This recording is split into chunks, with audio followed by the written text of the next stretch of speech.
Thì lần này thì bố sẽ giao cô dâu cho chú rể.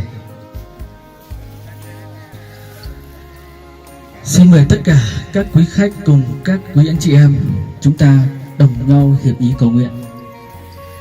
Kính lạy Chúa là Cha của chúng con cảm ơn Ngài thật nhiều. Ngài giữ chúng con từ năm này qua năm khác. Ngài ban chúng con vẫn còn hơi thở trên đất này.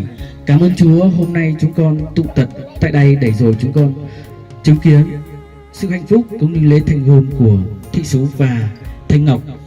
Lạy Chúa, chúng con biết rằng hôn nhân, tổ chức gia đình là một tổ chức được thành lập đầu tiên nhất trên thế giới và cũng là do Chúa Ngài thành lập lên. Chúng con cảm ơn Ngài thật nhiều.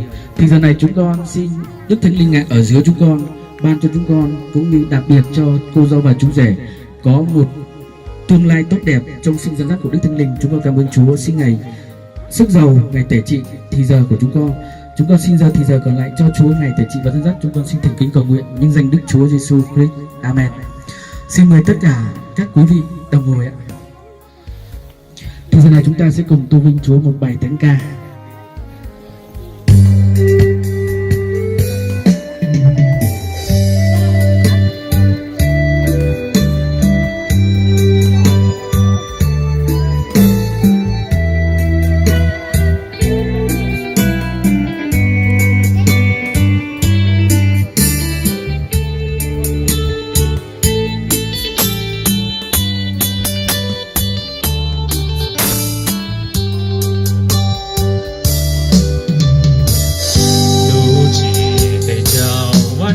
Chỉ tao lu nu ha chỉ lu đi mang chỉ một lu qua nhà qua chỉ oan ta lu oan anh cho lá tê tu tao có lu tu se chỉ yo lại lu tu lu ca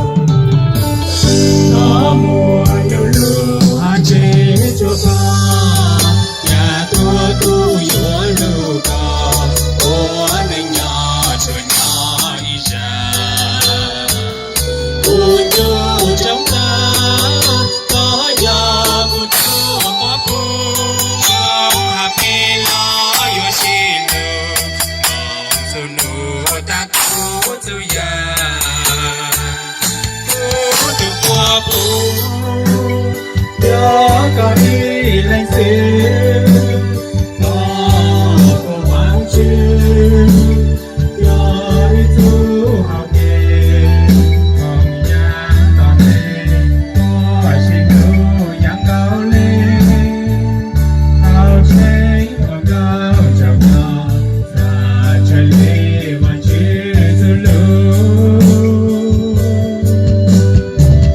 đủ chỉ để chào chỉ tao đủ na chỉ nhỏ lòng đủ chỉ chào đón thu nụ cười hoa lưu đánh nhỏ sáng nào mong gió qua gió yên chỉ nhỏ có chỉ